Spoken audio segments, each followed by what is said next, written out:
He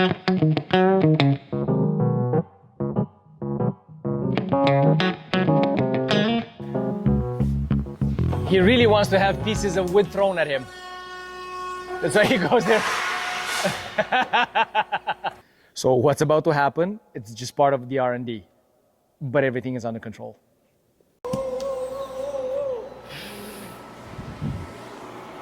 It happened because I slowed down the machine, and the coincidence made it that the dust collector was not on.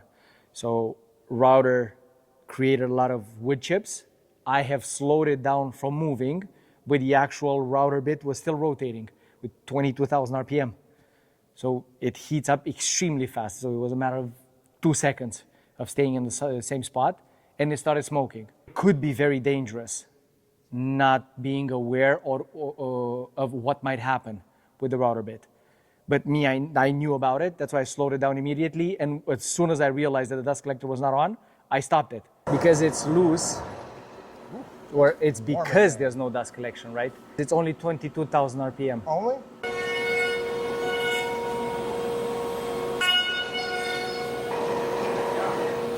It's supposed to be easy. Nothing's easy. It's supposed to be easy. I did it. What do we modify here now? So I did it now to do it in 3 plunges rather than 1. I hear it, even though it works now, I can hear how the router motor slows down every time it plunges. It goes from the 22,000 RPM, it almost like it hits the brake. Woo! When it goes into the material. That means that there's too much stress on the router bit. I must be a router bit. So I want to try to alleviate that somehow. And one thing I did, the speed with which is going down is directly connected to the speed of the spindle of the router.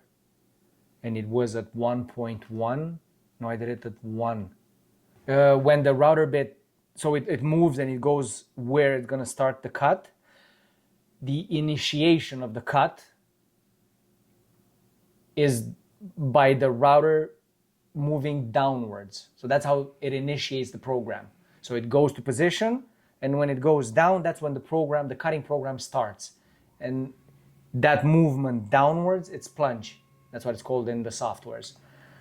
So you can set that speed. You can make it go really, really slow into the material, but then you risk burning the material and burning the router bit because it overheats, because it goes slow. And it can go faster, but if you go too fast, which I think is happening right now, it's trying to eat too much material at once. And that's when it forces a little bit the spindle. And even though it's a 10 horsepower spindle, it's not enough. It's way too much material that I'm trying to cut there. We'll see now with 3 passes instead of 2. So 3 passes means out of 1.5 inches, what we were trying to do previous is cut 1 inch in one pass, 1/2 inch in the other pass. Clearly that's too much.